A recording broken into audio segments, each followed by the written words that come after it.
أعوذ بالله من الشيطان الرجيم. بسم الله الرحمن الرحيم. الحمد لله رب العالمين. الرحمن الرحيم. مالك يوم الدين. إياك نعبد وإياك نستعين. اهدنا الصراط المستقيم.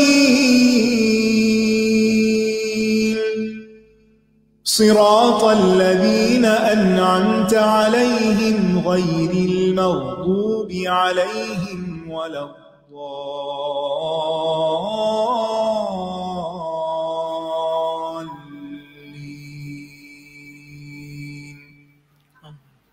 السلام علیکم ورحمۃ اللہ وبرکاتہ. کیا حال ہے سب کا؟ الحمدللہ. روزہ اچھا جا رہا ہے؟ الحمدللہ. چلیے ہم شروع کرتے ہیں. نحمدہ ونصلی علی رسولہ الکریم. اما بعد فاعوذ باللہ من الشیطان الرجیم. بسم اللہ الرحمن الرحیم. رب اشرح لی صدری ویسر لی امری واحلل عقدۃ من لسانی یفقہوا قولی.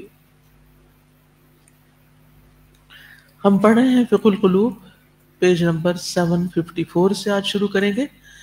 پچھلے سبق میں ہم نے پڑھا کہ شیطان نے جب کفر اور تکبر کیا اور اپنی ذمہ داری کو چھوڑ دیا تو وہ اس دنیا میں، اس جہان میں سب سے بڑا گمراہ کرنے والا اور فساد پھیلانے والا بن گیا.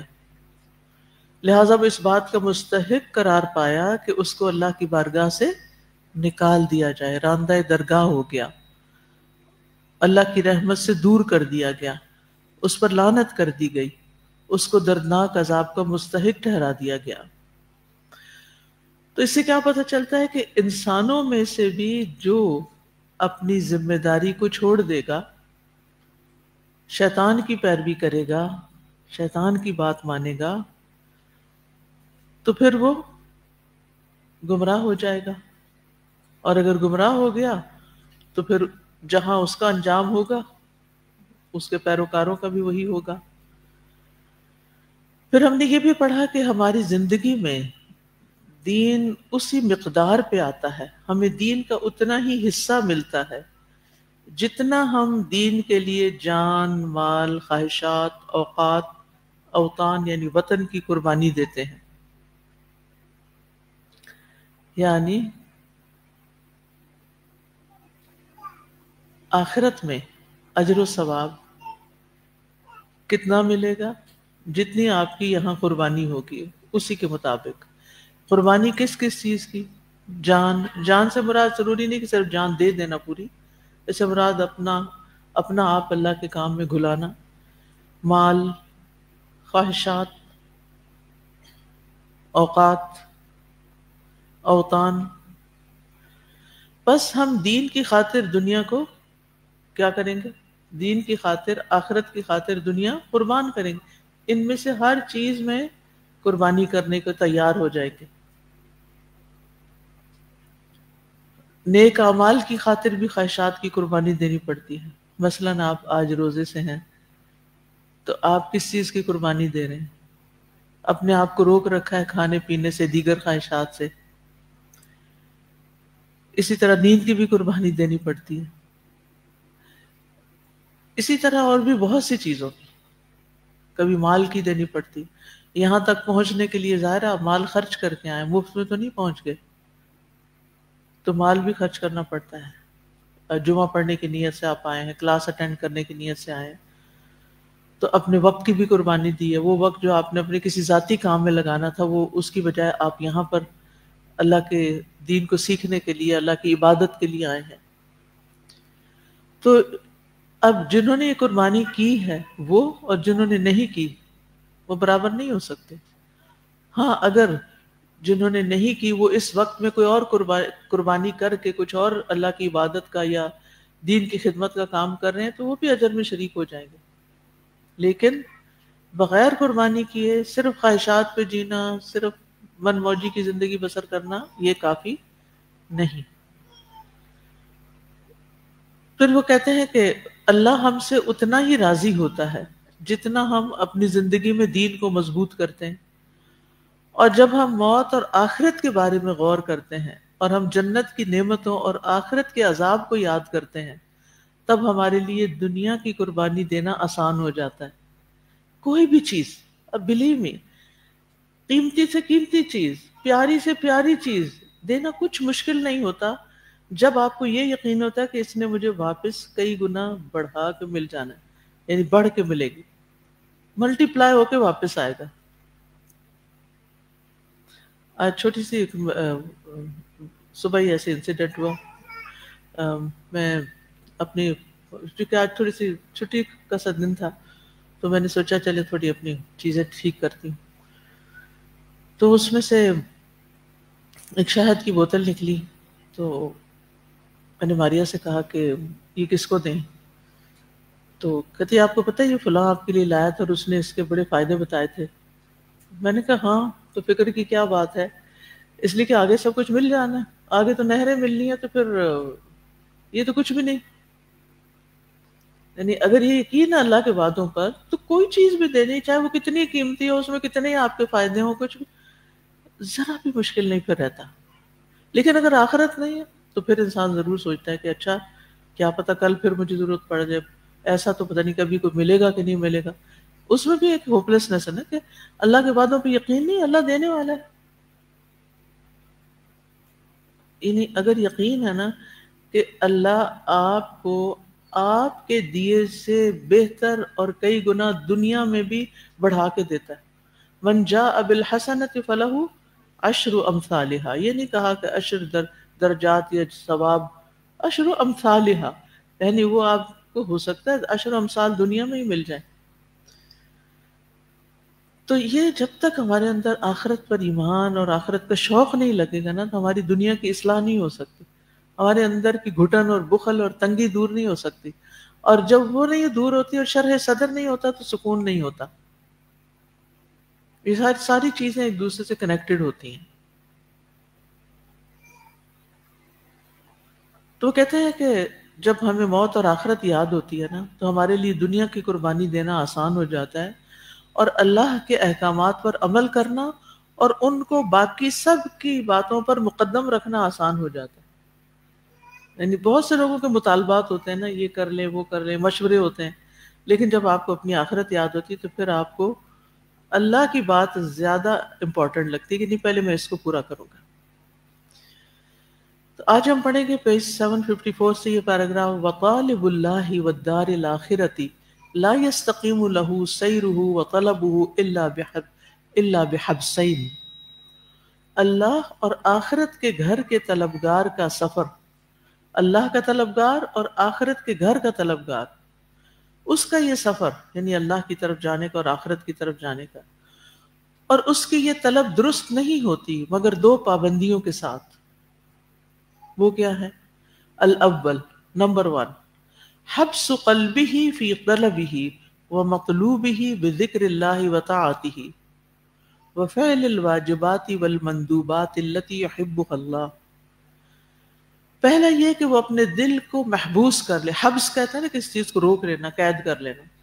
اپنے دل کو محبوس کر لے اپنی طلب میں اور اپنے مطلوب، اپنے مقصد میں، اللہ کے ذکر میں اور اس کی اطاعت میں، اور فرائض اور مستحب اعمال انجام دینے میں جن کو اللہ تعالیٰ پسند کرتا ہے. یعنی اپنے دل کو ٹکا لے. دوسرے لفظوں میں ہم عام زبان میں جو بولتے ہیں نا کہ دل کو ٹکا لے. کس چیز پر؟ یعنی اپنے دل کو، کیونکہ دل تو ادھر ادھر ہوتا رہتا نا، کبھی کچھ چاہتا کبھی کچھ چاہتا، وہ ایک جگہ ٹکتا نہیں. وہ ٹکا لے کہ میری زندگی کا یہ مقصد ہے، میری طلب یہ ہے، میرا مطلوب یہ ہے، اور اس کے لیے مجھے یہ اور یہ کام کرنے ہیں. کیا؟ اللہ کا ذکر، اس کی اطاعت، فرائض کی ادائیگی اور مستحب یعنی عام نیکی کے کاموں میں بھی مشغول ہونا، چاہے وہ اللہ تعالیٰ کی عبادت سے متعلق ہو یا پھر بندوں کی خدمت سے. الثانی، دوسرا حبس قلبه عن الالتفات الى غیره كحبس جوارحه عن المعاصی والشہوات بترک المحرمات والمکروہات. دوسرا نہ کرنے کا کام وہ کیا ہے؟ وہ اپنے دل کو اللہ کے سوا کسی اور طرف جھانکنے سے محفوظ کر لے، یعنی اپنے دل کو کنٹرول رکھے کہ غیر اللہ کی طرف متوجہ نہیں ہونا. جیسے اعضاء کو نافرمانیوں سے روک لے، خواہشات سے روک لے، حرام اور مکروہ کاموں کو چھوڑ دینے کے ساتھ، یعنی ان اپنے آپ کو حرام اور مکروہ کاموں سے بچا لے. وَكُلُّ خَارِجٍ مِّنَ الدُّنْيَا إِمَّا مُتَخَلِّصًا مِّنَ الْحَبْسِ وَهُوَ الْمُؤْمِنُ، اور ہر وہ شخص جو دنیا سے نکل کر جاتا ہے یا تو وہ جیل خانے سے خلاصی پا لیتا ہے، دنیا جیل خانہ ہے، ٹھیک ہے، اور وہ مومن ہوتا ہے، او سائر من الحبس، یا وہ جیل خانے کی طرف جا رہا ہوتا ہے، وہو الکافر، جو کہ کافر ہوتا ہے. سورۃ الروم کی آیت نمبر 14-16 میں فرمایا، پڑھیے. وَيَوْمَ تَقُومُ السَّاعَةُ يَوْمَئِذٍ يَتَفَرَّقُونَ فَأَمَّا الَّذِينَ آمَنُوا وَعَمِلُوا الصَّالِحَاتِ فَهُمْ فِي رَوْضَةٍ يُحْبَرُونَ وَأَمَّا الَّذِينَ كَفَرُوا وَكَذَّبُوا بِآيَاتِنَا وَلِقَاءِ الْآخِرَةِ فَأُولَئِكَ فِي الْعَذَابِ مُحْضَرُونَ. کیا واضح آیت ہے، کتنا کلیئر میسج ہے. اور جس دن قیامت قائم ہوگی اس دن وہ سب الگ الگ ہو جائیں گے. تو رہے وہ لوگ جو ایمان لائے اور انہوں نے نیک عمل کیے تو وہ جنت کے باغوں میں خوش کر دیے جائیں گے، اور رہے وہ لوگ جنہوں نے کفر کیا اور ہماری آیات کو اور آخرت کی ملاقات کو جھٹلا دیا تو یہی لوگ عذاب میں حاضر رکھے جائیں گے. ایک طرف جنت میں خوش کر دیے جانے والے ہیں اور دوسری طرف عذاب میں حاضر رکھے جانے والے ہیں. واضح فرق ہے.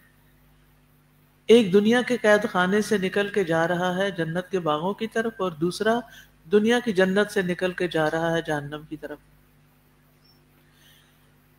وقد رب اللہ بالقرآن الکریم وبہدی النبی صلی اللہ علیہ وسلم جیلا کریما مستقیما رضی اللہ عنہ ورضوا عنہ فہم قدوۃ البشریۃ الی یوم القیامہ.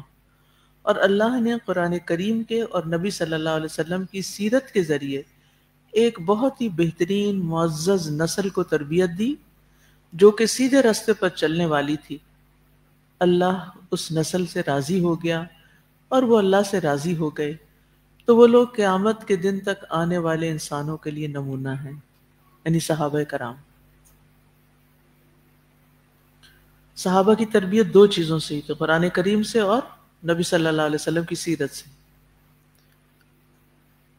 دور جاہلیت سے وہ بالکل نئے انسان بن گئے. جو وہ دور جاہلیت میں تھے وہ سب کچھ انہوں نے چھوڑ دیا اور ایک نئی زندگی شروع کی اسلام لانے کے بعد.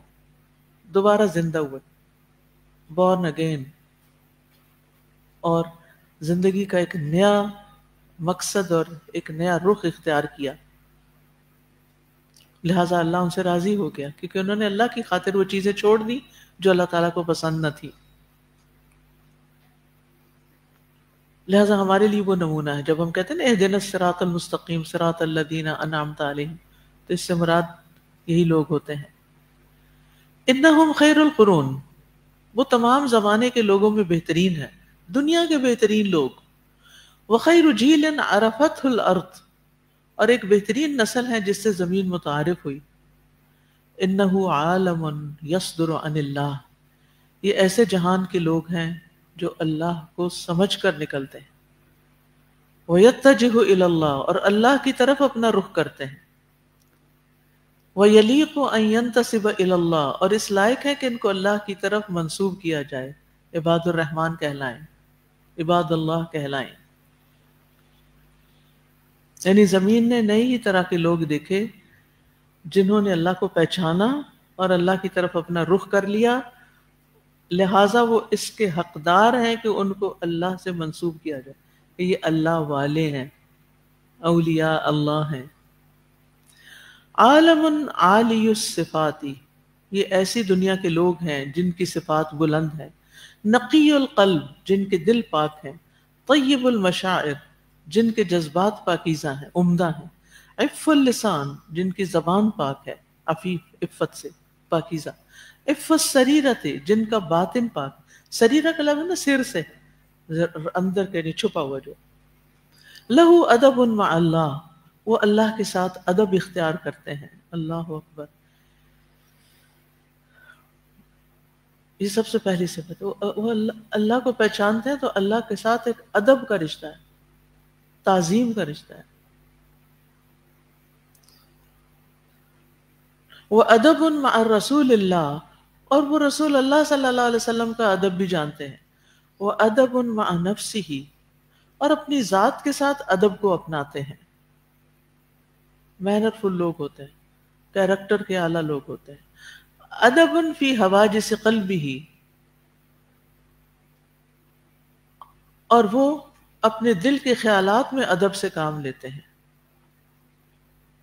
وَأَدَبٌ مَعَ غَيْرِهِ، اب دوسروں کے ساتھ ادب سے کام لیتے ہیں. وَأَدَبٌ فِي حَوَاجِسِ قَلْبِهِ، اور اپنے دل کے خیالات میں بھی ادب سے کام لیتے ہیں. سبحان اللہ. یعنی اپنے اندر کے خیالات پر بھی نظر رکھتے ہیں، صرف ظاہر پر نہیں. اور جو اس میں کامیاب ہو جائے نا وہ اصل میں کامیاب ہے. قد افلح من زکاہا، اسی کا نام تزکیہ ہے.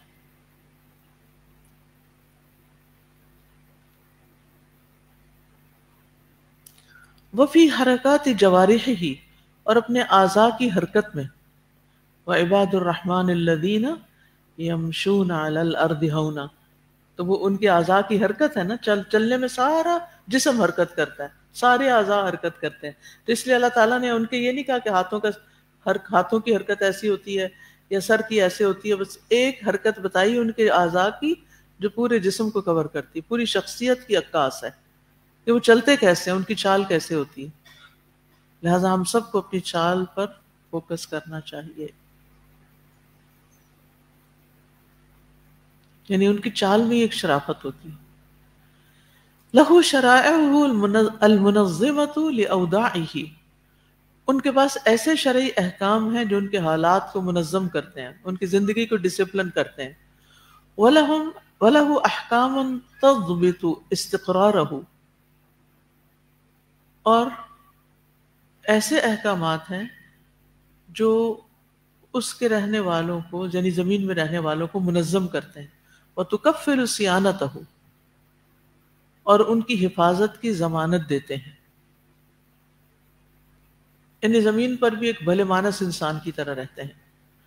انہ عالم کریم لہ ادب مع اللہ، صحابہ کا جہان، عالم کہتے ہیں جہان کو، عالم کہتے ہیں اسکالر کو یا علم والے کو. عالم کریم، بڑا معزز اور عمدہ جہان ہے. لہ ادب مع اللہ، جس میں اللہ کے ساتھ ادب ہے. یتمثل ومع رسول اللہ، اور اللہ کے رسول کے ساتھ بھی ادب ہے.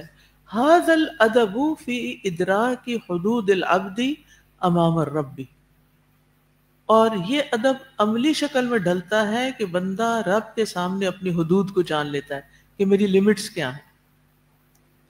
وامام الرسول الذی یبلغ عن الرب، اور رسول کے سامنے بھی اپنی حدود جان لیتا ہے جو اللہ کی طرف سے، رب کی طرف سے احکام کی تبلیغ کرتے ہیں. فلا يصدق المؤمن الہہ فی امر ولا نہی، تو کوئی مومن اپنے معبود سے آگے نہیں بڑھتا، نہ کسی حکم میں نہ منع کرنے میں. جہاں حکم ہوتا ہے چلے جاؤ چلے جاتے ہیں، جہاں منع ہو جاتا ہے یہاں نہیں جانا، آگے نہیں، تو وہاں رک جاتے ہیں. ولا يقترح علیہ فی قضاء او حکم، اور اللہ کے جاری کردہ کسی فیصلے یا حکم میں وہ اللہ کو کوئی تجویز پیش نہیں کرتا، یہ ایسا نہیں، ایسا ہونا چاہیے تھا.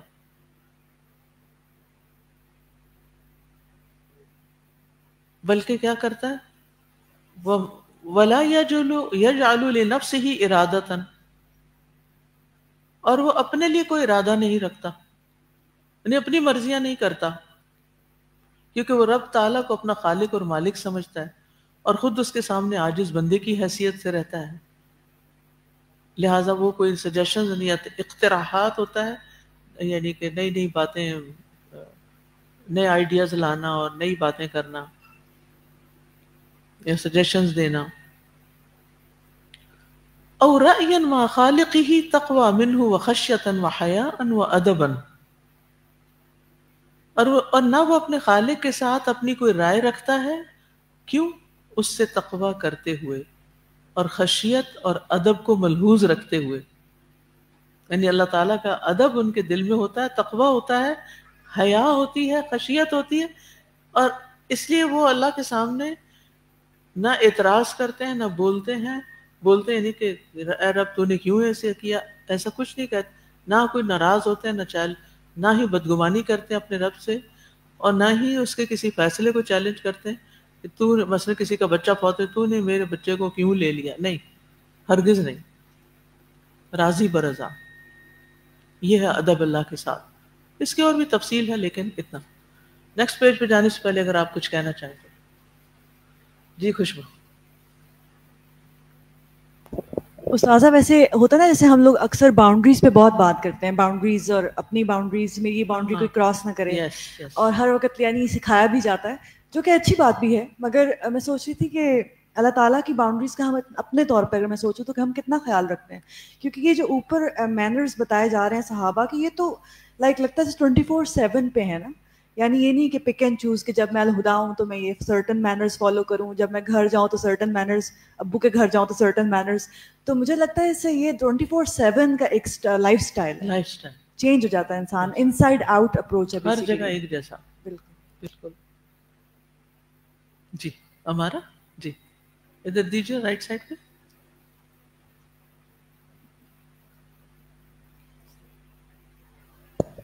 استاد جی، صراط مستقیم سے کے راستے سے اترنے والا ایسے ہی ہے جیسے ٹرین بوگیوں سمیت اپنی پٹری سے اتر جاتی ہے تو اس کا جو حال ہوتا ہے، صراط مستقیم سے اترنے والے کا حال بھی ایسا ہی ہوتا ہے. ابھی باہر سے ہم آ رہے تھے تو گاڑی میں ایک گاڑی بالکل یہ گیٹ کے پاس کھڑی ہے، تو اس میں ڈرائیور بیٹھا سانگ لگا کے. تو جب میں نے وہ سنا تو میں اتنا، مجھے اپنا آپ پہ شکر، اللہ کی ذات پہ شکر آ رہا تھا کہ یہاں پہ صراط مستقیم کا جو ہے نا وہ اصل مقصد سمجھ آ رہا ہے کہ پاس رہ کے بھی توفیق نہیں ہے. جتنے بھی لوگ آپ کے ساتھ ڈرائیورز آتے ہیں نا، اگر ان کے پاس اسمارٹ فون آپ نے دیا ہوا ہے نا، تو ان کو لیکچر کا لنک دے کے آیا کریں کہ ہم اندر یہ سن رہے ہیں تو ہم یہ سن لو، یا انہیں کوئی کتاب دے کے آیا کریں، یا انہیں کوئی یعنی کسی بھی کام لگا. کیونکہ آپ دیکھیے تبلیغ وہیں سے شروع ہو جاتی ہے، جو سننے کے بعد جو پہلا بندہ ہمیں سامنے ملے. سمجھ آئی؟ یعنی اچھی بات سننے کے بعد، یعنی سب سے اعلیٰ درجہ کیا ہے؟ کوئی بھی اچھی بات سننے کے بعد جو پہلا بندہ ہمارے سامنے آئے اور وہ ہم سے کوئی بات کرنے لگے تو اس کے ساتھ انسان ان چیزوں کو شیئر کرے. اب دیکھیے کہ صحابہ کرام کا طریقہ کیا تھا علم حاصل کرنے کا. آپ صلی اللہ علیہ وسلم ان کو سکھاتے تھے، آپ تشریف لے جاتے، وہ بعد میں کیا کرتے تھے؟ اٹھ کے ہنسی مذاق اور یوں لگتا تھا قید سے چھٹ گئے. کیا کرتے تھے؟ وہیں بیٹھے رہتے تھے، سرکلز بناتے تھے، ڈسکشن کرتے تھے، ان حدیثوں کو باقاعدہ یاد کرتے تھے. قرآن کی آیات ہوتی تو ان کو یاد کرتے تھے. کوئی لکھا ہوا تو انہوں نے کہیں سے لینا نہیں تھا. ہمیں تو یہ ہے نا، وہ مصحف ہے ہمارے فون پہ ہے، فلاں جگہ ہے، فلاں جگہ. ہم اس لیے پرواہ نہیں کرتے کہ کسی مجلس میں کوئی چیز ہمیں دی جا رہی ہے تو ہم اس کو پھر اس کی حفاظت بھی کریں، یا اس کو ساتھ بھی رکھیں، یا اسے سمیٹیں، یا اس پر عمل کریں. پھر ہماری اپروچ ہی فرق ہو جاتی. اسی طرح بعد کے دور میں بھی علماء میں یہ چیز رہا. محدثین حدیث بیان کر کے چلے جاتے تھے، طالب علم بیٹھ کر ایک دوسرے سے اپنا اسکرپٹ کمپیئر کرتے تھے کہ کہیں کوئی غلطی تو نہیں ہوگی، میں نے غلط تو نہیں سنا. پورا تو لکھا ہے، وہیں بیٹھ کے اپنے نسخے لکھ رہے ہوتے تھے ساتھ ساتھ، اور پھر ان حدیثوں کو یاد کرتے تھے. ہزاروں کی تعداد میں لوگوں کو حدیثیں یاد ہوتی تھی. ہمیں ہر چیز چونکہ ٹیبلٹس میں مل رہی ہے تو اس لیے اب وہ جو جتنا پہلے یاد کرتے تھے وہ بھی چھوڑ دیا، وہ بھی گیا. ایک کلک کے اوپر ہمیں مل جائے گا، کیا ضرورت ہے یاد کرنے کی. جی بالکل صحیح فرما رہی ہیں. ٹیلی فون نمبر اپنا بھی کسی کو دیتے ہیں نا تو ذرا چیک کرتے ہیں کہ یعنی کسی کو کبھی لکھ کے دینا ہو کہ، اور اب لیٹلی تو اس میں غلطی کرنے لگی مجھے، چونکہ وہاں اس یہ پاکستانی نمبر استعمال نہیں ہوتا تو اچھا 331 ہے یا 300 ہے. تو اس لیے صحابہ کی زندگی جو تھی وہ ہم سے بہت فرق تھی، وہ خیر پھیلانے والے تھے. اچھا جب حضرت ابوبکر مسلمان ہوئے تو انہوں نے باہر نکل کے کیا کیا؟ چلے سب سے پہلے جس تک اسلام پہنچا حضرت خدیجہ، انہوں نے کیا کیا؟ قبول کر کے چلیں کزن کے پاس چلتے ہیں، ان سے بات کرتے ہیں، ڈسکس کرتے ہیں جو بھی معاملہ تھا. تو بات تو خیر کی تھی، وہ بھی مان لیا.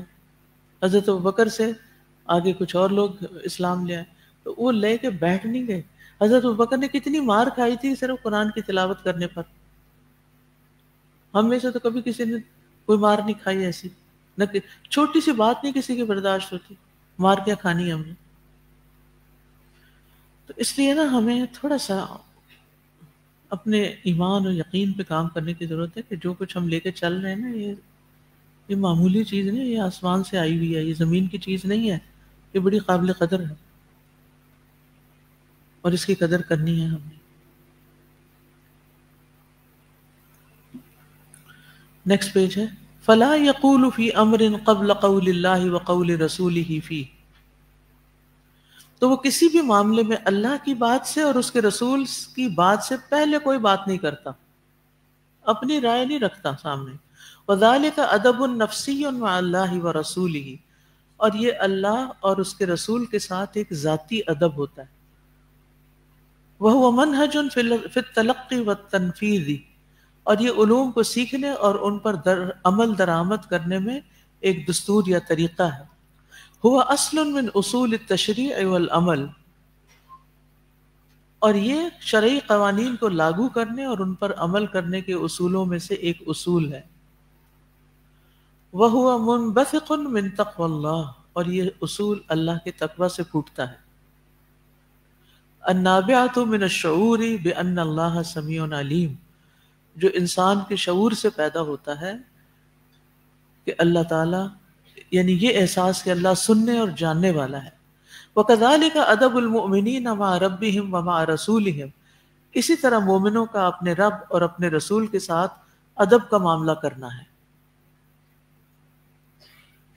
یعنی اور قرآن میں ہمیں صاف منع کیا گیا ہے لا تقدموا بین یدی اللہ ورسولہ، اللہ اور اس کے رسول سے اپنی بات آگے مت بڑھاؤ، ان سے آگے مت نکلو. بالکل.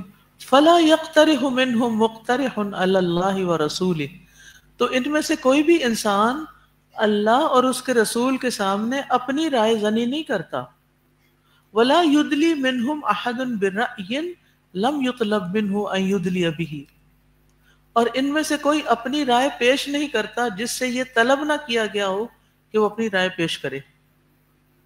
ولا یقضی برأیہ فی امر، وہ اپنی رائے سے کسی بھی حکم میں فیصلہ نہیں کرتا. او حکم فی امر او حکم، کسی بھی حکم میں یا امر میں. الا ان یرجع قبل ذلك الى قول اللہ وقول رسولہ، جب تک کہ وہ فیصلہ کرنے سے پہلے اللہ اور اس کے رسول کے قول کی طرف رجوع نہ کر لے. ایک چیز نے مجھے زندگی میں بہت فائدہ دیا. اکثر ایسا ہوتا کہ جب میرے سامنے کوئی سچویشن ایسی آتی جو میرے لیے ذرا مشکل سچویشن ہوتی، تو میں یہ سوچتی ہوں کہ اگر یہی معاملہ اللہ کے رسول صلی اللہ علیہ وسلم کی زندگی میں صحابہ کو پیش آتا یا خود آپ کو پیش آتا تو آپ کیا کرتے؟ کسی نے آپ کا دل دکھا دیا، کسی نے آپ کے ساتھ زیادتی کر دی، کسی نے تو اللہ کے رسول نے کیا کیا جب ان کے ساتھ یہ سب کچھ ہوا؟ کیا کیا؟ انتقام لینے پر پوری قدرت رکھنے کے باوجود بھی معاف کیا، لیکن کچھ جگہ سزا بھی دی۔ اب کون فیصلہ کرے گا کہ یہاں سزا دینی ہے اور یہاں معاف کرنا ہے؟ ہماری خواہش ہے، عقل نہیں، وہاں سیرت سے سیکھنا پڑے گا کن معاملات کو اگنور کیا جا سکتا ہے اور کن معاملات کو اگنور نہیں کیا جا سکتا۔ اللہ نے جزا بھی اتاری ہے، سزا بھی اتاری ہے۔ نبی صلی اللہ علیہ وسلم نے اپنی ذات کے لیے کسی سے بدلہ نہیں لیا، لیکن جب اللہ کی حدود توڑی گئی تو آپ نے حد جاری کی۔ فرق واضح ہو گیا؟ تو کہاں معاف کرنا ہے؟ جہاں ذات کا معاملہ ہو، اور کہاں پکڑنا ہے؟ جہاں دین کی حد ٹوٹ رہی ہو، وہاں کمپرومائز نہیں۔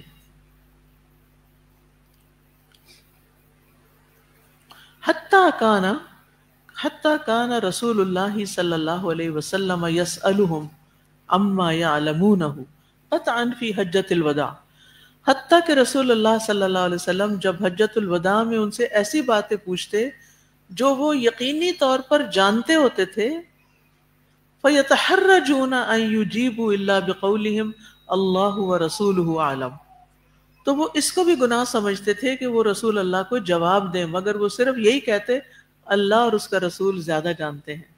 پتہ بھی تھا پھر بھی نہیں آگے بڑھتے تھے۔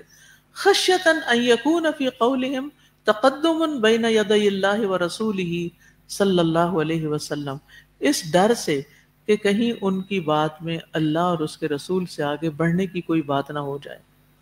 وَهُوَ مَا نَهَى اللَّهُ عَنْهُ بِقَوْلِهِ، اور یہ وہی چیز ہے جس سے اللہ نے اپنے اس فرمان میں منع فرمایا ہے۔ جی يا أيها الذين آمنوا لا تقدموا بين يدي الله ورسوله واتقوا الله إن الله سميع عليم۔ اے لوگو جو ایمان لائے ہو، اللہ اور اس کے رسول سے آگے نہ بڑھو اور اللہ سے ڈرو، بے شک اللہ خوب سننے والا، خوب جاننے والا ہے۔ جو اللہ کی عظمت پہچانتا ہے نا، جو یہ جانتا ہے اللہ اکبر، وہ آگے نہیں بڑھے گا۔ وہ اپنی رائے، اپنی عقل، اپنی سوچ، اپنی خواہشات، جذبات سب کو نیچے رکھے گا، اللہ کے حکم کو اوپر رکھے گا۔ لیکن جو اللہ کی عظمت کو نہیں جانتا نا، اللہ کی معرفت نہیں، تو پھر وہ نعوذ باللہ اللہ کو عام انسانوں کی طرح سمجھے گا، کبھی چیلنج کرے گا، کبھی ناراض ہوگا، کبھی ہنسی مذاق میں اڑائے گا بات کو، جیسے منافقین کیا کرتے تھے۔ تو ایمان والے میں اور غیر ایمان والے میں بڑا فرق ہوتا ہے معاملہ کرتے ہوئے۔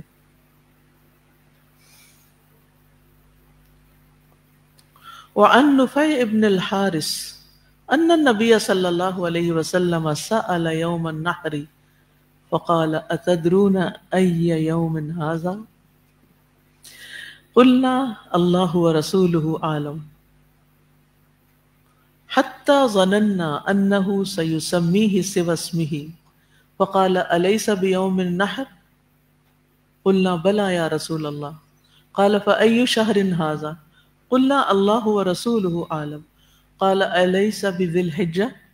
قلنا بلا یا رسول اللہ۔ قال فأی بلد ھذا؟ قلنا اللہ ورسولہ عالم۔ قال حتى ظننا أنه سيسميه سوى اسمه۔ قال أليس بالبلدة؟ قلنا بلى يا رسول الله۔ قال فإن دماءكم وأموالكم وأعراضكم عليكم حرام كحرمة يومكم هذا في شهركم هذا في بلدكم هذا فليبلغ الشاهد الغائب۔ متفق علیہ۔ نفیع بن حارث سے روایت ہے کہ نبی صلی اللہ علیہ وسلم نے قربانی کے دن پوچھا، کیا تم جانتے ہو یہ کون سا دن ہے؟ آپ کو معلوم ہے کون سا دن آج؟ آج حاجیوں کے لیے یوم النحر ہے۔ یس مجھے تو اس اتفاق کی سمجھ نہیں آتی، بہت دفعہ یہ اتفاق ہوتا ہے خصوصاً فقہ القلوب کے ساتھ، جو واقعہ کوئی پیش آیا ہو یا کوئی ڈسکشن ہوئی ہو یا کہیں تبادلہ خیال ہوا ہو یا کوئی پریشانی آئی ہو یا کچھ، لازماً جواب مل جاتا ہے یہاں کے، اتنا کوئی انسیڈنس کہہ لیں، کیا کہیں، کیا تم جانتے ہو یہ کون سا دن ہے؟ لوگوں نے کہا اللہ اور اس کا رسول زیادہ جاننے والے ہیں، حتیٰ کہ ہم نے خیال کیا کہ آپ اس کے نام کے سوا اسے کوئی اور نام دیں گے. تو یعنی آپ کو نہیں پتا تھا، صحابہ کو نہیں پتا تھا کہ یہ کیوں پوچھ رہے ہیں، لہٰذا وہ چپ رہے. تو آپ نے فرمایا کیا یہ قربانی کا دن نہیں؟ ہم نے کہا کیوں نہیں اے اللہ کے رسول. فرمایا یہ کون سا مہینہ ہے؟ ہم نے عرض کی اللہ اور اس کا رسول زیادہ جانتے ہیں. فرمایا کیا یہ ذوالحجہ نہیں؟ ہم نے کہا کیوں نہیں اے اللہ کے رسول. پھر آپ نے پوچھا یہ کون سا شہر ہے؟ ہم نے عرض کی اللہ اور اس کا رسول زیادہ جانتے ہیں. کہا ہم نے خیال کیا کہ آپ اس کے معروف نام کے سوا اسے کوئی اور نام دیں گے. آپ نے فرمایا کیا یہ البلدہ یعنی حرمت والا شہر نہیں؟ ہم نے کہا کیوں نہیں اے اللہ کے رسول. آپ نے فرمایا بلا شبہ تمہارے خون، تمہارے مال، تمہاری عزتیں تمہارے لیے اسی طرح حرمت والے ہیں جس طرح اس شہر میں اس مہینے میں تمہارا یہ دن حرمت والا ہے. بس یہاں موجود شخص غیر موجود کو یہ پیغام پہنچا دے. حج کا موقع ہے اور کیا حکم دیا جا رہا ہے؟ یہ بات جو یہاں سن رہے ہو جا کے دوسروں کو بتانی ہے، آگے پہنچانی ہے. اگر صحابہ اس پر عمل نہ کرتے تو کیا یہ دین ہم تک پہنچتا؟ اور ہم کتنے خسارے میں ہوتے، کتنے محروم ہوتے. تو بات جو میں پیچھے بھی کر رہی تھی نا، افضل ترین طریقہ یہ ہے کہ جو خیر آپ کو ملے اس کو، جو پہلا شخص آپ کو ملے آپ اس کے ساتھ وہ خیر بانٹیں اگر مناسب موقع ہو. اگر روز حاصل ہونے والا علم روز ہی پلانٹ کر دیا جائے، گرو کر دیا جائے، سیڈ ڈال دیا جائے کہیں، تو کیا ہوگا؟ میرا مطلب کیا ہے گرو یعنی پلانٹ کرنے کا؟ اس کو جب آپ کوئی اچھی بات سن کے کسی اور کے کان میں ڈال دیتے ہیں نا، تو وہ دراصل ایک بیج ہوتا ہے جو آپ نے اس کے دل میں بو دیا. اب اس سے جو خیال نکلے، جو عمل ہوا، وہ درخت جو پھوٹا وہ آپ کا لگایا ہوا پودا ہے. جیسے محدثین چھوٹے بچوں کو بھی حدیث کی مجالس میں شامل رکھتے تھے خوشی سے، اور کہتے تھے یہ اسلام کے پودے ہیں، یہ آج آپ پودے لگا رہے ہیں، یہ بڑے ہو کر یہ پلانٹ بڑے بڑے درخت بنیں گے، خوب پھل پھول دیں گے، وہ اس خیر کو آگے لے جائیں گے. لیکن ہم نے تو اپنے بچوں پہ بھی ظلم کیا اپنے ساتھ، کہ ان کو ساتھ نہیں لے کے چلتے، ان کے اندر وہ بات نہیں ڈالتے جو ہمیں پتہ ہوتی ہے، یہ پتہ چل جاتی ہے. اور یہ علم کو پختہ کرنے کا بھی بہترین طریقہ ہوتا ہے کہ جو آپ کو ملا ہے آپ اس کو آگے دینے والے بنیں، علم کا مذاکرہ کریں، وہ علم پختہ ہو جاتا ہے. وَلِهَذَا الْجِيلِ الطَّيِّبِ الطَّاهِرِ السَّامِقِ أَدَبٌ مع نبيهم صلى الله عليه وسلم في الحديث والخطاب وتوقيرهم له في قلوبهم توقير ينعكس على أصواتهم ويميز شخص رسول الله بينهم ويميز مجلسه فيهم. اور یہ عمدہ اور پاکیزہ اور مطہر نسل جو کہ بلند مقام پہ فائز ہے، یعنی صحابہ کرام، وہ اپنے نبی کے ساتھ بات چیت اور خطاب میں ادب سے کام لیتے تھے اور اپنے دلوں میں آپ کی تعظیم کرتے تھے، اور ایسی تعظیم جو ان کی آوازوں میں منعکس ہوتی تھی. عکس کس کو کہتے ہیں؟ یعنی کہ آپ شیشہ دیکھتے تو وہ آپ کو دکھاتا ہے کچھ، آپ اسے دیکھ رہے ہیں وہ آپ کو دیکھ رہا ہے، ٹھیک ہے؟ یعنی ان کے اندر سے وہ نظر آتی تھی، وہ چیزیں آگے ریڈیٹ ہوتی تھی. اور یہ نسل رسول اللہ صلی اللہ علیہ وسلم کو اپنے درمیان ممتاز حیثیت دیتی تھی اور آپ کی مجلس کو ممتاز حیثیت قرار دیتی تھی. یعنی وہ ادب کہاں کہاں ہوتا تھا، وہ لہجے میں بھی تھا، وہ نظروں میں بھی تھا، وہ امپورٹنس دینے میں بھی تھا، وہ آپ کی مجالس میں بھی تھا، آپ کی شخصیت اور حیثیت کے لیے بھی تھا. واللہ جل جلالہ یدعوہم الی ذلک الادب بہذا النداء الحبیب، اور اللہ جل جلالہ ان کو اس پیاری پکار کے ساتھ اس ادب کی طرف دعوت دیتا ہے.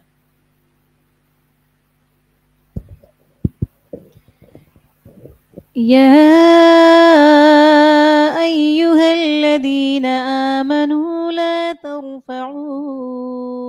أصواتكم فوق صوت النبي ولا تجهروا له بالقول كجهر بعضكم لبعض أن تحبط أعمالكم وأنتم لا تشعرون. اے لوگو جو ایمان لائے ہو، اپنی آوازوں کو نبی کی آواز سے بلند نہ کرو اور نہ ان سے اونچی آواز سے بات کیا کرو، یعنی بات کرتے ہوئے بھی اپنے لہجے کو دھیما رکھو، جیسے تم آپس میں ایک دوسرے سے بات کر کے، لاؤڈلی یا شاؤٹ کر کے ایسے نہیں بات کر سکتے. کہیں ایسا نہ ہو کہ تمہارے اعمال ضائع ہو جائیں اور تمہیں شعور بھی نہ ہو. اس سے بڑھ کر کوئی ادب کی بات ہوگی کہ نبی کے ساتھ بات کرنے کا بھی ادب سکھا دیا گیا، اور اللہ تعالیٰ نے خود سکھایا کہ ادب کرنا کیسے ہے. نیکسٹ پیج پہ جانے سے پہلے کوئی بات آپ کرنا چاہیں؟ جی استاذہ، یہاں پہ جیسے میں دیکھ رہی تھی کہ ٹیچنگ کی میتھڈ آ رہا ہے نا، کہ نبی صلی اللہ علیہ وسلم نے صحابہ کو اپنی پرسنالٹی سے ٹیچ کیا، پوری ہولسٹک پرسنالٹی. اسی طرح پھر صحابہ نے نیکسٹ جنریشن کو اور پھر نیکسٹ جنریشن کو. اور دیکھا جائے تو اگر ہم اپنے آپ سے ریلیٹ کریں تو ہماری پرسنالٹی کس طرح میرر ہوتی ہے ہمارے بچوں تک، چاہے وہ اسٹوڈنٹس ہیں چاہے وہ اپنے بچے ہیں. چھوٹی سی اگزامپل ہے کہ اب جو ٹیچرز ہیں میں دیکھتی ہوں کہ ان کو نیلز تک کا خیال نہیں ہوتا ہے، جبکہ بچے جو ہوتے ہیں وہ آپ کی پوری پرسنالٹی کو سبجیکٹ کے علاوہ اسکین کر رہے ہوتے ہیں. بالکل، کہ آپ نے نیلز کیسے کاٹے ہوئے ہیں، آپ کا چہرہ کیسا ہے، آپ کا تھکی لباس ہیں، کیسا ہے، ہاں بیزار ہیں یا آپ کس طرح پڑھا رہی ہیں. اور وہی چیز پھر بچے جو ہیں، اب ٹیچرز جب میں دیکھتی ہوں تو جب وہ ریسپیکٹفل نہیں ہوتے اپنی ٹیچرز کی طرف، ان کو جب کلاس روم میں بیٹھنے کا، اپنی کلاس میں بیٹھنے کا ادب نہیں ہوتا، تو وہی ادب آگے بچوں میں ٹرانسلیٹ نہیں ہوتا.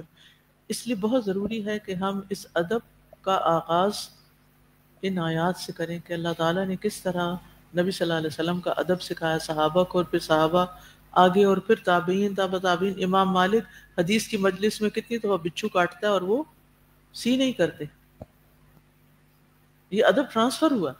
امام شافعی جو تھے انہوں نے علم لیا اور پھر علم لینے کے بعد ادب لیا امام مالک سے، یعنی صرف علم نہیں لیا. آج ہماری تعلیم میں ادب کا فقدان ہو گیا ہے.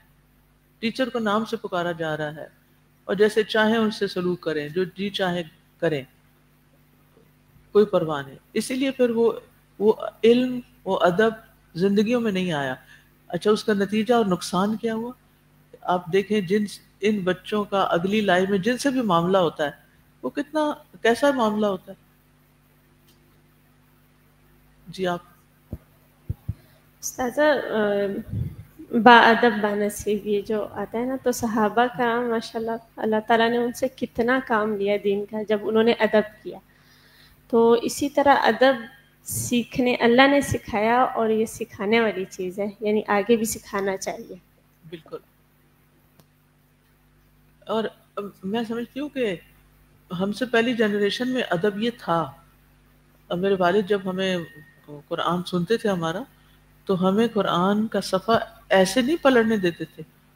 تو وہ اگر کوئی کرتا تھا نا تو اس کے جسم پر کہتے تھے اچھا تمہیں کچھ فیل ہو رہا ہے، وہ جیسے جس کو کیا کہتے، پنچ کرتے ہیں نا، کہتے قرآن کو پنچ نہ کرو، اور وہ پنچ کر کے دکھاتے تھے تمہیں کیسا لگ رہا ہے تمہیں. یہ قرآن کا ادب ہے کہ ورقہ پلٹنے کا بھی طریقہ، اور اتنی بہت بڑی بڑی تھوک لگا کے مت پلٹو اس کو، یہ بھی ادب سکھاتے تھے. تو یہ یعنی اگر ہم اپنے منہ میں بات کرتے تھے کلیئر نہیں ہوتی تھی تو اس پر بھی ہمیں ڈانٹ پڑتی تھی. کوئی غیر ضروری لفظ باہر سے سن کے آ کے گھر میں بولنے کی جرت نہیں ہوتی تھی ہمیں. گالی تو بہت دور کی بات، یہ لفظ یہاں نہیں استعمال ہوگا گھر میں. اور کچھ لفظ تو اس قدر ممنوع، شجر ممنوع تھے کہ کسی صورت ٹالریٹ ہوتے ہی نہیں تھے. کچھ چیزوں میں زیرو ٹالرنس تھی کہ یہ نہیں چلے گا. لیکن آج کے ماں باپ اپنے بچوں کو بلکہ الٹا ان کی بدتمیزیوں پہ خوش ہو رہے ہوتے ہیں، اور سب سے بڑے ہو کر سب سے بدتمیزی پر اپنے ہی ماں باپ سے کرتے ہیں جنہوں نے ان کو سکھایا نہیں. تو اپنا کیا خود ہی کو بھگتنا پڑتا ہے پھر. جی نفیسہ، پیچھے دیجیے نفیسہ کو. اچھا ادھر کو جی استاذہ میں یہ بات سوچ رہی تھی کہ جو صحابہ کرام تھے نا ان کو ادب معاملہ تھا، ہمارا مسئلہ وما قدر اللہ کا قدری ہے، اور وہ مائنڈ فلنس کے ساتھ انہوں نے زندگی گزاری، ہمارا مائنڈ لیسنس ایٹیٹیوڈ طرز زندگی ہو گیا. اور اس حدیث کو پڑھ کے میں سوچ رہی تھی کہ آپ صلی اللہ علیہ وسلم کا مزاج اور انداز تعلیم صحابہ کرام سمجھ گئے تھے. آپ صلی اللہ علیہ وسلم کے سوال اٹھانے کا مطلب ہرگز یہ نہیں تھا کہ آپ کو پتہ نہیں تھا یا آپ جاننا چاہتے تھے کہ شہر کون سا ہے، دن کون سا ہے، مہینہ کون سا ہے. اور یہ چیز اچھی طرح صحابہ کرام کو سمجھ آ گئی تھی، اسی وجہ سے وہ اس بات کا جواب نہیں دیتے تھے، حالانکہ ان کو بھی پتہ تھا دن کون سا ہے. جی پیچھے ربابہ کو دیجیے، پیچھے آپ آگے کرسی پہ آ جائیے.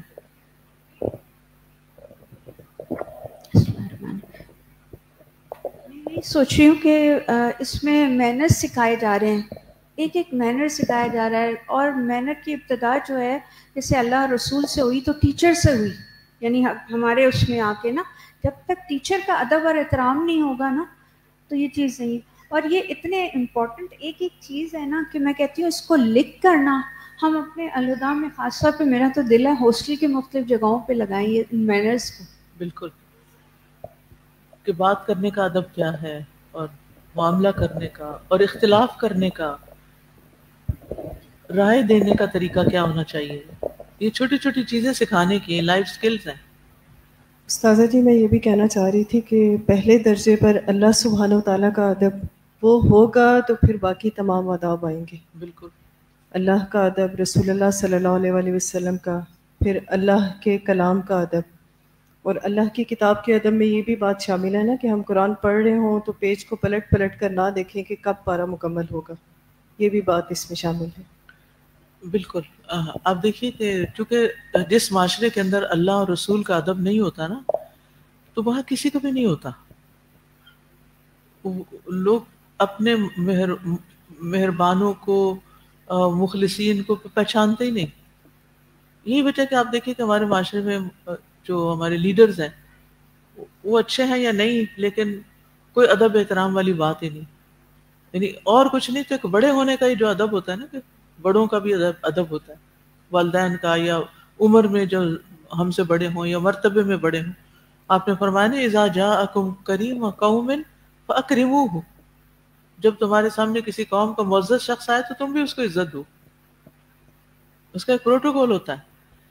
تو آپ دیکھیے کہ اس کے نہ ہونے کی وجہ سے زندگی جو ہے، جب ہسبینڈ وائف کے بیچ میں کوئی مینرز نہیں ہے بات کرنے کے، بچوں کے ساتھ ہی کوئی طریقہ نہیں ہے، تو زندگی میں سکون نہیں رہا نا. پھر ہم نے ان چیزوں کی خلاف ورزی کی تو خود ہی نقصان اٹھایا. اللہ تعالیٰ کا کیا جاتا ہے، اللہ کے رسول کا کیا جاتا ہے.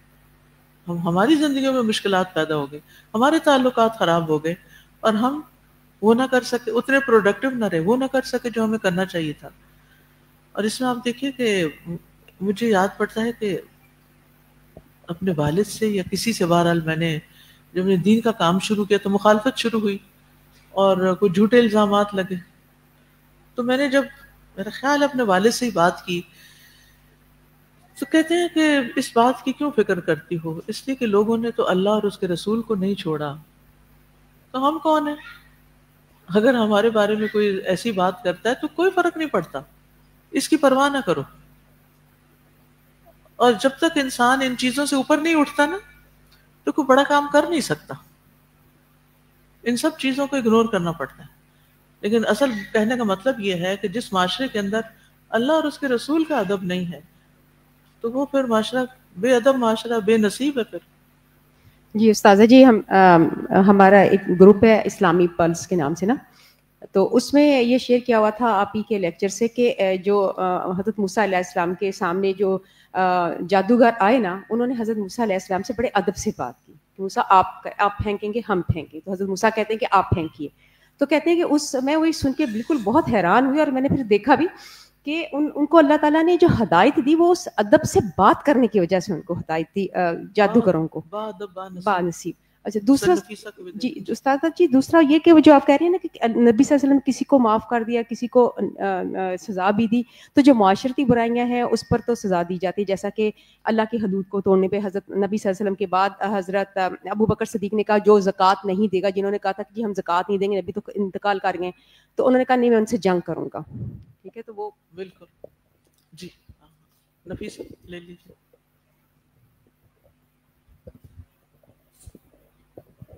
السلام علیکم ورحمۃ اللہ. وعلیکم السلام. 2 پوائنٹس میرے ذہن میں آ رہے تھے. ایک تو جو شیئر کنٹراسٹ ہے پرانے ایجوکیشن سسٹم اور کرنٹ ایجوکیشن سسٹم کا. پرانا ایجوکیشن سسٹم میں ادب رسپیکٹ ایک پلر کی حیثیت رکھتا تھا. پروفٹ صلی اللہ علیہ وسلم کے زمانے سے لے کے ایون بعد میں جو ہمارے بھی بڑے جو جنریشنز تھیں.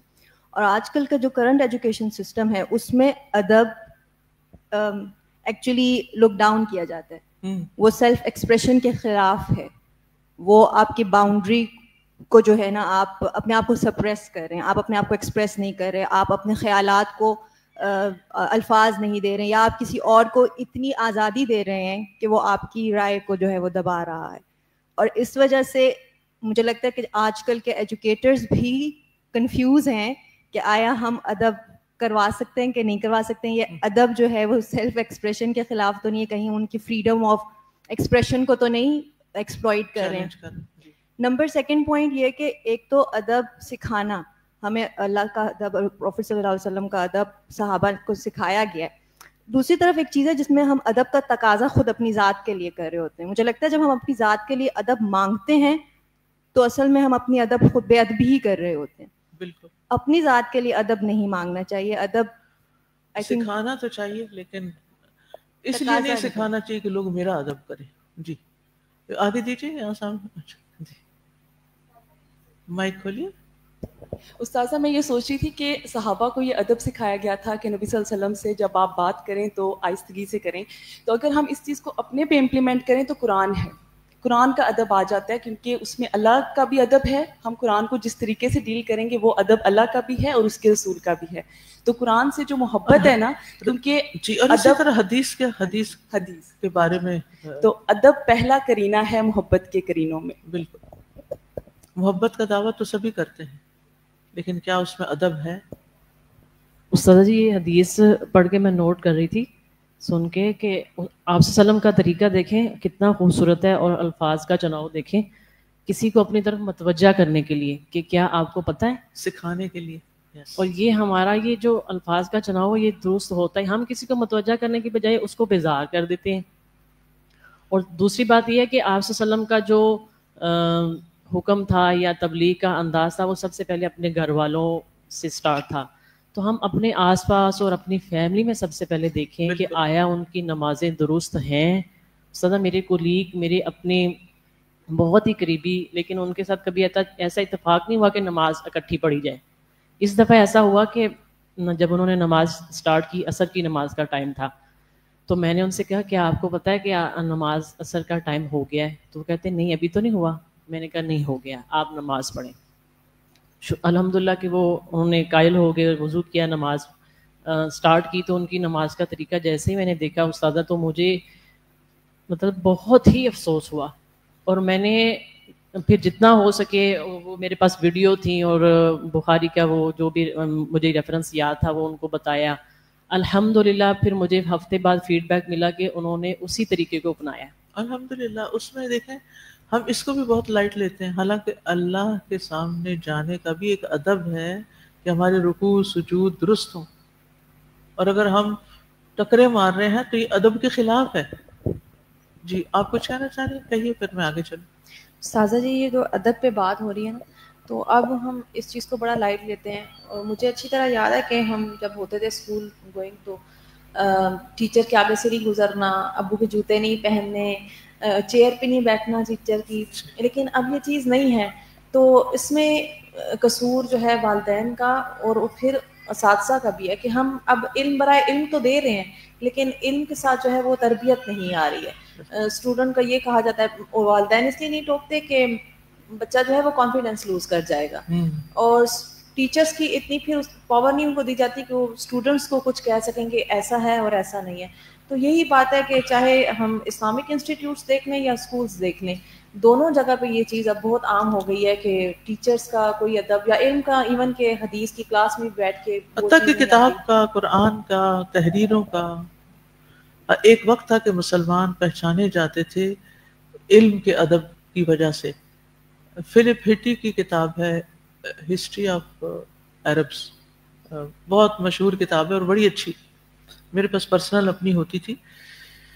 تو اس میں وہ لکھتا ہے کہ آپ کسی اسلامی شہر کو کہاں سے پہچانیں گے. آپ وہ ایک کہانی کا انداز ہے کہ آپ کسی گلی بازار میں جا رہے ہوں گے تو وہاں لوگ اگر کوئی کاغذ کا ٹکڑا ان کو نیچے نظر آئے گا تو وہ نیچے نہیں رہنے دیں گے، اٹھا لیں گے، اور دیوار میں اگر کوئی سوراخ ہوگا تو لپیٹ کے اس میں ادب کے ساتھ ڈال دیں گے، لیکن اس کو پاؤں میں نہیں آنے دیں گے. تو یہ مسلمانوں کی پہچان تھی کہ وہ علم کا ایسے ادب کرتے ہیں. نان مسلم یا جنہوں نے مسلمانوں کے شہر نہیں دیکھے تھے، اب تو فریکوینٹ ٹریولنگ ہوگی نا، لیکن اس سے پہلے تو ایسا نہیں تھا. تو ہم، اور پھر دوسری پہچان اس نے کیا کی کہ ان کی مسجدیں اور لائبریریاں ساری رات نہیں بند ہوتی. یہ مسلمان شہر تھے جہاں جن جن جگہوں کو مسلمانوں نے فتح کیا کہ نہ عبادت خانہ بند ہے، نہ علم حاصل کرنے کی جگہ بند ہے.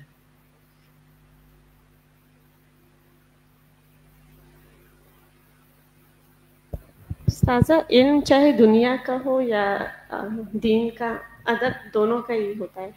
تو جیسے آپ کہہ رہی ہیں کہ وہ پیج اٹھا کے سوراخ میں ڈال دیں گے، آج کل تو اب یہ ہو رہا ہے کہ بچے اسکول سے جب فری ہوتے ہیں اور جو کاپیز ہوتی ہیں وہ پھاڑ کے گلیوں میں پھینکتے ہیں، اور گلیاں بھری بھی ہوتی ہیں. لا حول ولا قوت.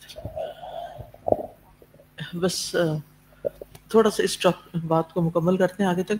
وَكَانُوا يُوَقِّرُونَ النَّبِيَّ صلی اللہ علیہ وسلم الَّذِي دَعَاهُمْ إِلَى الْإِيمَانِ وَتَلَا عَلَيْهِمُ الْقُرْآنَ.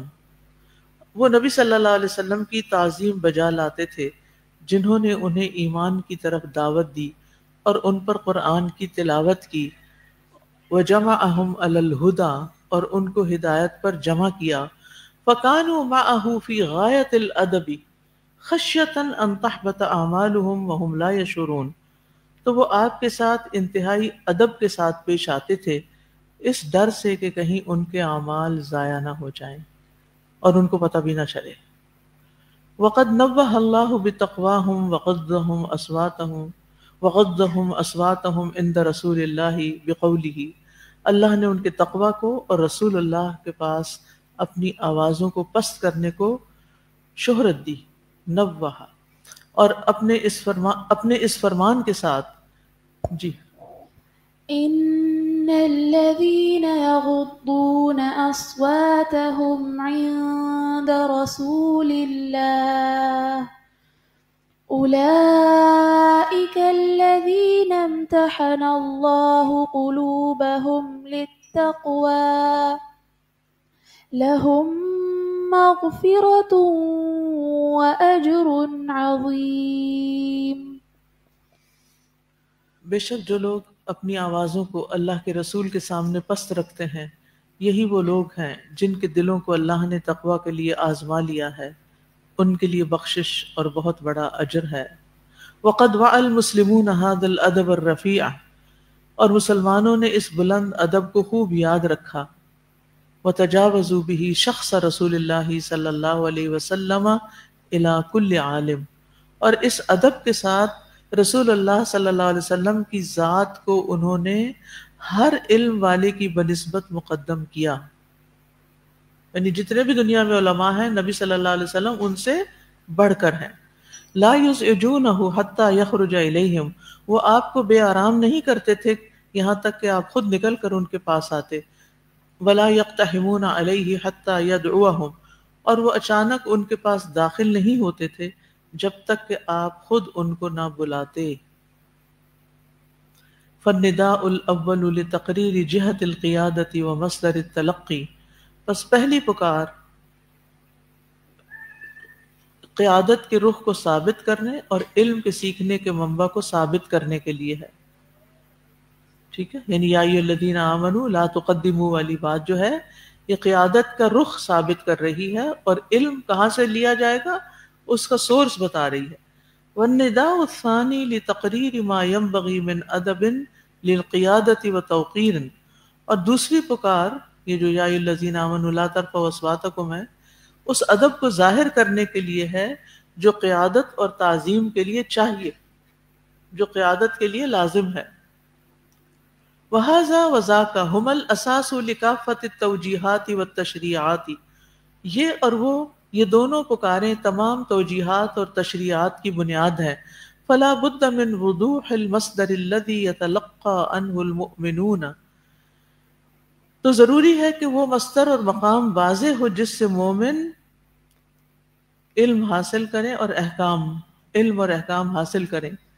ومن تقریر مکان القیادت و توقیرها، اور قیادت کے مقام اور اس کی تعظیم کو ثابت کرنا. لتصبح للتوجیحات بعد ذلك قیمتها ووزنها وطاعتها، تاکہ اس کے بعد جو رہنمائی وہاں سے حاصل ہو اس کی ایک قیمت، اس کا ایک وزن اور اس کی اطاعت کا جذبہ پیدا ہو. ٹھیک ہے، یعنی مثلا قرآن سے علم حاصل کرنا، تو اگر اس کا ادب نہیں تو اس کی بات پر آپ اس کو ایک کان سے سنیں گے دوسرے سے اڑا دیں گے، اس کو وزن نہیں دیں گے. تو اب قرآن کا ادب ہوگا تو قرآن کی بات کا بھی وزن ہوگا، رسول اللہ کا ادب ہوگا تو ان کی بات کا بھی وزن ہوگا، والدین کا ادب ہوگا تو ان کی بات کا بھی وزن ہوگا. تو اس لیے ادب ضروری ہے. وَأَمَّا النِّدَاءُ الثَّالِثُ فَهُوَ يُبَيِّنُ لِلْمُؤْمِنِينَ كَيْفَ يَتَلَقَّوْنَ الْأَنْبَاءَ وَكَيْفَ يَتَصَرَّفُونَ بِهَا وَيُقَرِّرُ ضَرُورَةَ التَّثَبُّتِ مِنْ مَصْدَرِهَا كَمَا قَالَ سُبْحَانَهُ. اور جہاں تک تیسری پکار کا تعلق ہے تو وہ مومنوں کو واضح کرتی ہے کہ خبریں ان کو کیسے وصول کرنی چاہیے، یعنی علم کہاں سے لینا چاہیے، ان میں کیسے تصرف کرنا چاہیے.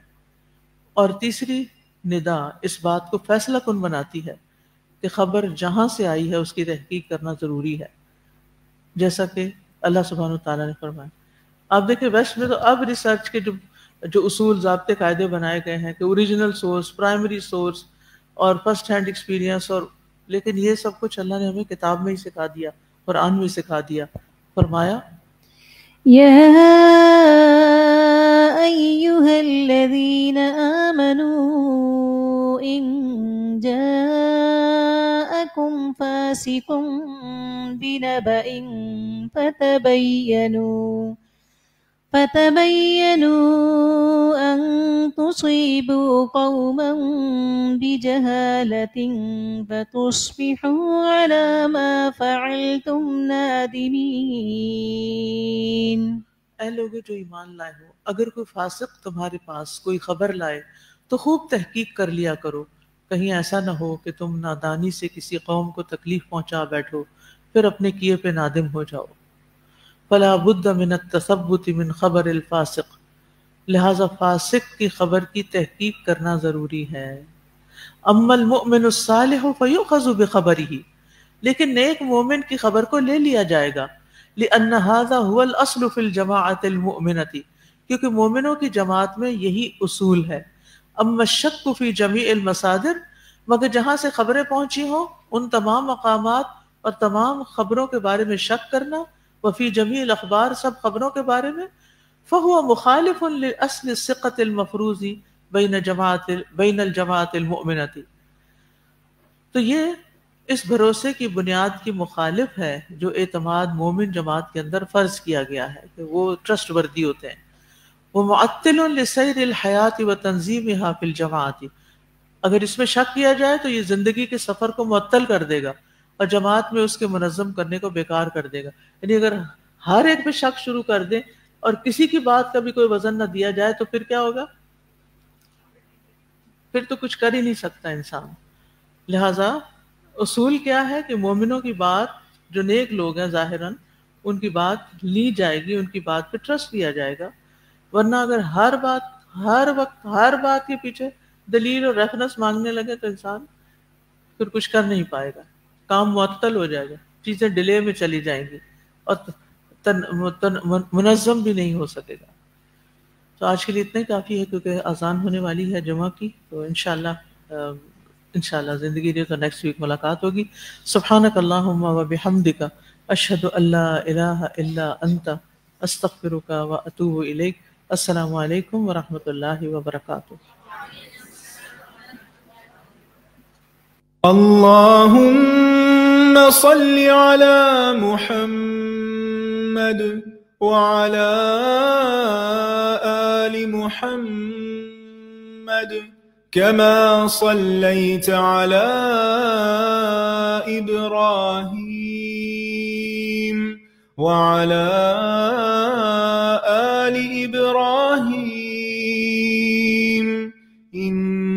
إنك حميد مجيد. اللهم بارك على محمد وعلى آل محمد كما باركت على إبراهيم وعلى آل إبراهيم إنك حميد مجيد.